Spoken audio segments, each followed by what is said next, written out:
നമസ്കാരം. ഈ വീഡിയോയിൽ കാർ പോർച്ച് ചെയ്യാൻ പറ്റുന്ന ഒരു മെറ്റീരിയലാണ് പരിചയപ്പെടുത്തുന്നത്. അത് ഈ ഒരു മെറ്റീരിയലിൻ്റെ പ്രത്യേകത എന്ന് പറഞ്ഞാൽ നിങ്ങളുടെ വീടായിട്ട് വളരെ ഈസി ആയിട്ട് ഇത് സിങ്ക് ചെയ്യും.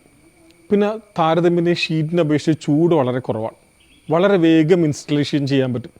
ക്യാൻലിവർ ആയിട്ട് പോലും ചെയ്യാൻ പറ്റും. വളരെ ലൈറ്റ് വെയ്റ്റ് സ്ട്രക്ചറാണ്. ഇന്ന് അതിനെക്കുറിച്ചാണ് നമ്മുടെ മൊത്തത്തിൽ ചർച്ച. ഞാൻ KG ഫ്രാൻസിസ്, ഹോം ടെക്കിൻ്റെ പുതിയ അധ്യായത്തിലേക്ക് നിങ്ങൾക്ക് എല്ലാവർക്കും സ്വാഗതം.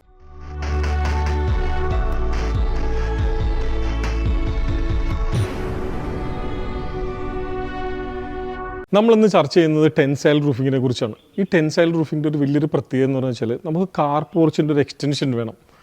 അതേപോലെ തന്നെ നമുക്കൊരു പുതിയ കാർ പോർച്ച് പണിയണം. നമുക്ക് സ്ഥലപരിമിതിയുണ്ട്. ഈ ഒരു സ്ഥലത്ത് ഇൻസ്റ്റാൾ ചെയ്യാൻ പറ്റുന്ന ഒരു സൂപ്പർ സാധനമാണ് ടെൻസൈൽ റൂഫിങ് വെച്ചുള്ള കാർ പോർച്ച്. പിന്നെ ഇതിൻ്റെ ഒരു വലിയൊരു ഗുണം എന്ന് പറഞ്ഞാൽ ലൈറ്റ് വെയ്റ്റ് ആണ്. പിന്നെ ഒരു പരിധിവരെ ചൂടിനെ റെസിസ്റ്റ് ചെയ്യും. കാരണം അധികം ചൂട് ഇതിൻ്റെ അടിയിൽ നിന്ന് ഉണ്ടാവത്തില്ല. പിന്നെ അതേപോലെ തന്നെ ഇപ്പോൾ നമ്മൾ സാധാരണ ഷീറ്റൊക്കെ ഇട്ടിട്ടുള്ളൊരു കാർ പോർച്ചാണ്, മഴ പെയ്ത ഒടുക്കത്തെ സൗണ്ടായിരിക്കും. ഈ പ്രശ്നം ഇതിനില്ല. അതും ഒരു വലിയൊരു പ്രത്യേകതയുള്ള ഒന്നാണ്. ഇപ്പം നിങ്ങൾ കാണുമ്പോൾ അറിയാം, ഇതൊരു സെൻറ്ററിൽ ഒരു സിംഗിൾ പോസ്റ്റിലിട്ട് അപ്പുറത്തേക്ക് ഇപ്പുറത്തേക്ക് ക്യാൻലിവറായിട്ട് ചെയ്തിരിക്കുന്ന ഒരു കാർ പോർച്ചാണിത്. അതേപോലെ തന്നെ ഈ സൈഡിലേക്ക് നിങ്ങൾക്ക് നോക്കുമ്പോൾ അറിയാം, ഇത് റൂഫിൽ തന്നെ അറ്റാച്ച് ചെയ്തിരിക്കുന്നത്. അപ്പോൾ അതുകൊണ്ടുള്ള ഗുണം എന്ന് പറയുന്നത് നമുക്ക് ഈ ഒരു സ്പേസ് മാക്സിമം നമുക്ക് യൂട്ടിലൈസ് ചെയ്യാൻ പറ്റും. അങ്ങനെയാണ് ഇത് ചെയ്തു വെച്ചിരിക്കുന്നത്. പിന്നെ ഇതിൻ്റെ ഒരു വലിയൊരു ഗുണം എന്ന് പറഞ്ഞാൽ ഇപ്പോൾ നമ്മൾ വലിച്ചാണ്, അതായത് ടെൻസൈൽ റൂഫിംഗ് എന്ന് പറയുന്ന പേര് വന്നത് അതുകൊണ്ടാണ്. കാരണം വലിച്ച് ടൈറ്റ് ചെയ്താണ് ഈ സാധനത്തിന് ഇത് ചെയ്യുന്നത്.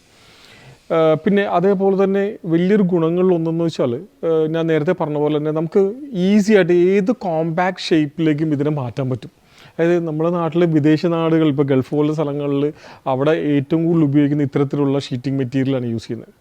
പിന്നെ ഇതിൻ്റെ ഒരു പ്രത്യേകത എന്ന് പറഞ്ഞാൽ ഇതിൻ്റെ ഷേപ്പാണ്. എപ്പോഴും ഇത് ടെൻസൈൽ സ്ട്രക്ചർ ആയതുകൊണ്ട് എപ്പോഴും ഒരു കേവ് പോലത്തെ ഒരു ഷേപ്പായിരിക്കും ഇതിന് എപ്പോഴും ഉണ്ടാവുക. അല്ലാതെ നമ്മൾ സാധാരണ പോലെ ഒരു ചരിഞ്ഞ പ്രതലത്തിൽ വെക്കാൻ നേരത്തും അവിടെയും ഒരു കേവ് ഷേപ്പ് ഇത് മെയിൻറ്റെയിൻ ചെയ്യേണ്ടി വരും. കാരണം ഇത് വലിച്ച് ടൈറ്റ് ചെയ്യുന്നതാണ്. പിന്നെ നിങ്ങൾ ഇതിൻ്റെ സെൻറ്ററിൽ നോക്കിയാൽ ശ്രദ്ധിച്ചാൽ മനസ്സിലാവും, ആകെ ഒരു ഒറ്റ സപ്പോർട്ട് ഇതിന് സെൻറ്ററിൽ കൊടുത്തിട്ടുള്ളൂ. ആ ബാലൻസ് ഉള്ള സാധനങ്ങളെല്ലാം അതിൻ്റെ ടൈറ്റിൽ വരുന്നതാണ്. ആ ഷേപ്പ് തന്നെ വരുന്നത് അതിൻ്റെ ടൈറ്റിലാണ്. അപ്പോൾ എന്താ ഗുണം എന്ന് വെച്ചാൽ ഒരു ഓവറായിട്ടുള്ള പർലിങ് പോലുള്ള ഡിസൈൻസ് ഇതിൽ ഉണ്ടാവില്ല, കാണത്തില്ല. അത് തന്നെ ഇതിൻ്റെ ഒരു ഭംഗിയാണ്. പിന്നെ ഇതിൻ്റെ ക്യാൻലിവറായിട്ട് ചെയ്തേക്കുന്നത് ശ്രദ്ധിച്ചാൽ മനസ്സിലാവും. അതായത് നിലവിൽ സ്ലോ പ്രൂഫിൽ തന്നെ ആങ്കർ ബോൾട്ട് ചെയ്തുകൊണ്ടാണ് ഇത് ക്യാൻലിവർ ചെയ്തിരിക്കുന്നത്. നിങ്ങൾക്ക് വളരെ ഈസി ആയിട്ട് ചെയ്യാവുന്നേ ഉള്ളൂ. അത് ഞാൻ പറഞ്ഞ എക്സ്റ്റൻഷൻ പോലുള്ള കാര്യങ്ങൾക്ക് വളരെ ഈസിയാണ്. പിന്നെ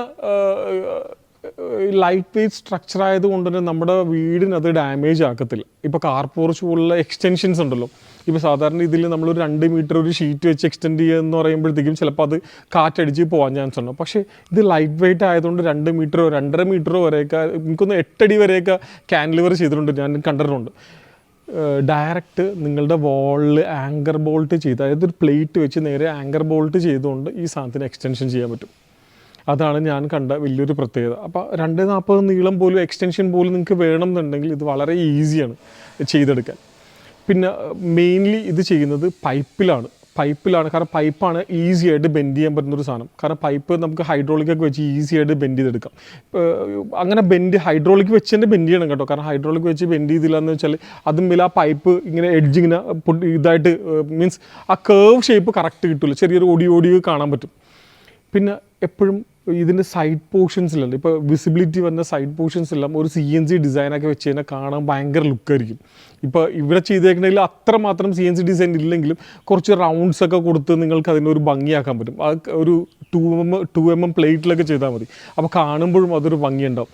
പിന്നെ ഇതിൻ്റെ ഒരു അപ്പിയറൻസിന് ബെസ്റ്റ് വൈറ്റ് തന്നെയാണ്. കാരണം നിങ്ങൾ സ്ക്വയർ ട്യൂബും അല്ലെങ്കിൽ ഈ സ്ക്വയർ പൈപ്പും ഈ ഷീറ്റിൻ്റെ കോമ്പിനേഷനാണ് അതിൻ്റെ ഏറ്റവും വലിയ ഭംഗി ഉണ്ടാവുക. അപ്പോൾ പ്യുവർലി നിങ്ങൾ പറ്റുമെങ്കിൽ വൈറ്റ് തന്നെ യൂസ് ചെയ്താൽ വീടിനോട് എക്സ്റ്റൻഷൻ ചെയ്താൽ പോലും ആ വീടിൻ്റെ ഭംഗീനെ അത് ബാധിക്കത്തില്ല.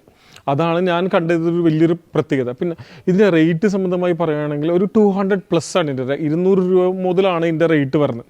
അത് ഡിപ്പെൻസ് അപ്പോൾ നിങ്ങളുടെ CNC ഡിസൈനൊക്കെ വെച്ചിട്ടാണ് അതിൻ്റെ റേറ്റ് എല്ലാം വരുന്നത്. അതുപോലെ തന്നെ നിങ്ങൾക്ക് വേണമെങ്കിൽ ഈ കാണുന്ന കാർ പോർച്ച് കുറച്ചുകൂടിയൊക്കെ ഭംഗിയാക്കാൻ പറ്റും. അതായത് ഈ കാർ പോർച്ചിൽ തന്നെ ഇപ്പോൾ ഈ ക്രീപ്പേഴ്സ് ഉണ്ടല്ലോ, ആ ക്രീപ്പേഴ്സ് ഒന്ന് അതിലേക്ക് ചുറ്റി വിട്ടല്ല. അപ്പോൾ ചുറ്റി വിടണം എന്നുണ്ടെങ്കിൽ ഇപ്പം നിന്നുള്ള കാർ പോർച്ചിൽ നിന്ന് തന്നെ നിങ്ങളൊരു ഒരടി എങ്കിലും വിട്ടിട്ട് ഒരു 10mm ഒരു കമ്പി ഓടിച്ചാൽ മതി. കാരണം എന്താണെന്ന് വെച്ചാൽ ടെന്നമ്പത്തിൻ്റെ കമ്പി എന്ന് പറയുന്നത് വെച്ചാൽ കാണാം ഇത് ചുറ്റി കഴിഞ്ഞാൽ പിന്നെ ഈ കമ്പിയേ കാണത്തില്ല.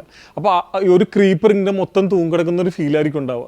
അപ്പോൾ ഒരടിയെങ്കിലും മാറി ചെയ്താൽ വളരെ നല്ലതായിരിക്കും. കാരണം വെച്ചാൽ അല്ലെങ്കിൽ ഈ ചെടി ഈ കാർപോർച്ചിൻ്റെ പൊക്കത്തേക്ക് കയറി വരാൻ ചാൻസ് ഉണ്ടാവും. മുള്ളുള്ള ആണെങ്കിൽ ചിലപ്പോൾ കുറേ നാൾ കഴിയുമ്പോഴത്തേക്ക് ചിലപ്പോൾ ഷീറ്റിന് തുള വന്നേക്കാം. ഞാനത് പറയുന്നത് ഇപ്പോൾ കാറ്റ്സ് ഗ്ലോ പോലുള്ള ഒരു ക്രീപ്പർ ആണെങ്കിൽ അതിനെ പൊക്കത്തേക്ക് കയറിയാലും ചിലപ്പോൾ അത് പ്രശ്നം ഉണ്ടാവില്ല. അപ്പോൾ എപ്പോഴും ശ്രദ്ധിക്കുക, ഒരടിയെങ്കിലും മിനിമം ഡിസ്റ്റൻസ് ഇട്ടിട്ട് ഈ ക്രീപ്പർ വളർത്തി അത് ചുറ്റി ഇപ്പുറത്തേക്ക് വരുമ്പോഴത്തേക്കും അത് ഡ്രോപ്പ് ഡൗൺ ആകുമ്പോൾ ഒരു കറക്റ്റ് ഒരു എന്താ പറയുക ഒരു ഡൗൺ ആയി കിടക്കുന്ന ഒരു ക്രീപ്പർ ഫീലായിരിക്കും ഉണ്ടാവുക. കാർപോർച്ച് പുറത്തുനിന്ന് കാണുമ്പോഴും ആ ഒരു അടിപൊളി ഭംഗിയായിരിക്കും.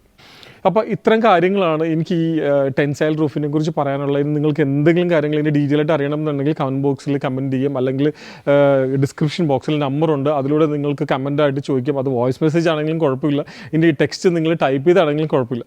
അപ്പോൾ ഇത്തരം കാര്യങ്ങളാണ് എനിക്കിന്ന് നിങ്ങളോട് ചർച്ച ചെയ്യാനുള്ളത്, നിങ്ങളോട് സംവദിക്കാനുള്ളത്. അപ്പോൾ ഇന്നത്തെ വീഡിയോ അവിടെ അവസാനിപ്പിക്കുകയാണ്. ഞാൻ KG Francis, signing off from home tech.